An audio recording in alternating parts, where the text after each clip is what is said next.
Going into Q4, I see several events that I believe are a tailwind to the US economy. And I think there is a good chance we're going to see the S&P 500 breaking all-time highs before year's end.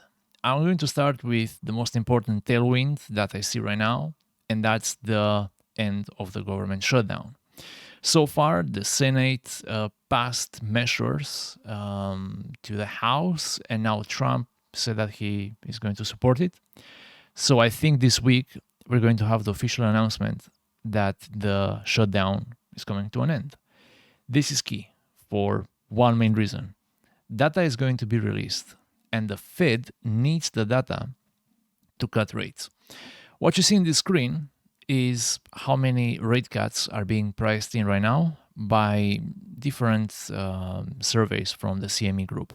So apparently the consensus is for another rate cut in December, and the chance is between around 67%.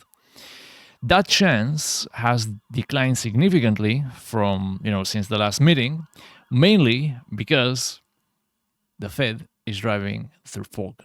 So they don't have data.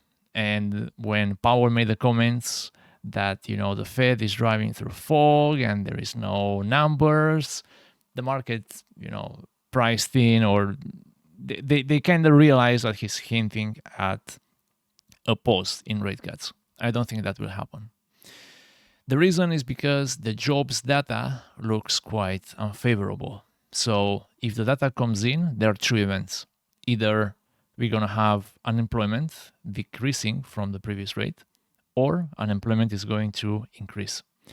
If it increases, there are two extremes. If it increases too much, imagine I say 4.8, 5%, that would be very worrying and the markets are going to sell off.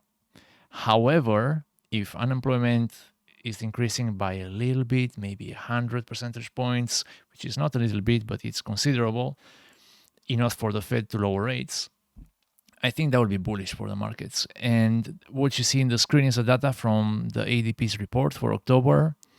And according to ADP, it seems that the number of the payrolls has been going down in September, and then in October it was there was a bit of a recovery.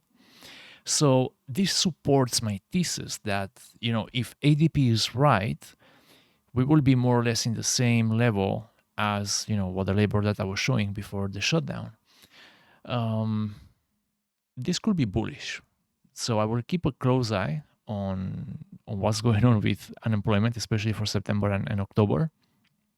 But overall, the setup is positive. There are people that are not positive on the broader markets, like Burry. So at this point, he has an agenda, and he's a bit biased on his opinions. He's an analyst. He's focusing a lot on valuation analysis, which is fine. But you need a catalyst for stocks to re-rate at fair value. And I just don't see the catalyst. What is going to make equities go back to fair values?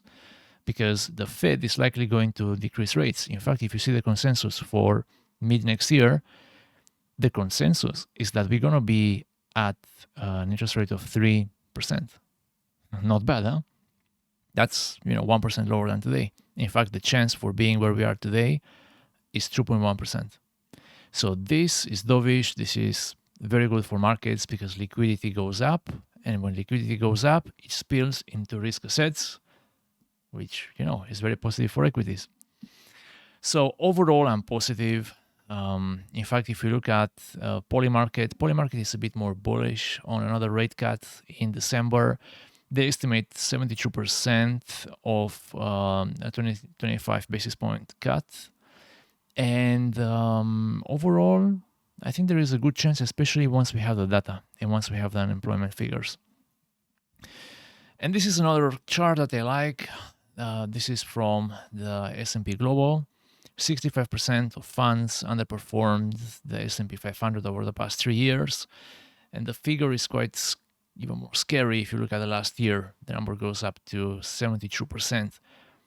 And it's crazy because the S&P year to date, I think it's about 18%. Well, I'm gonna have to. Well, let's do a quick look. Year to date, yeah, 18 approximately, and this is the S&P 500, 16, 17, 18, around that, around those values. You know, underperforming that target, it's difficult. I mean, you have to be invested in assets that are really far away from AI, and this is one of the reasons why I think this will be a tailwind in Q4. It's because those funds will have to regain the performance of their portfolios. And this could be a very good chance for them to regain it by maybe investing in slightly riskier assets. And that's why I think this is going to continue. Now, of course, there are risks, and the main risk is unemployment data coming in significantly worse than anticipated. So if unemployment data comes in really badly, we could have a crash. I'm talking like maybe 1-2% that day, and then the broader markets are possibly going to consolidate. If you look at the technicals, overall the setup looks very positive. You can see that this trend is spot on. You can see here a classical bear trap, and then you have a nice gap towards upwards, and overall technically the chart looks fine. So I can complain about what I see on the screen. And I will be a bit worried if we see the S&P going back to 67 over the next, I would say, 2 weeks. That would be concerning. And at that point I may consider to take some actions in my portfolio. Maybe I'll keep you updated on the channel, but overall I think the setup is positive, and likely 72,000 for the S&P. It wouldn't be a far stretch before the end of the year. All right, thank you for watching the video, and let me know your thoughts in the comments.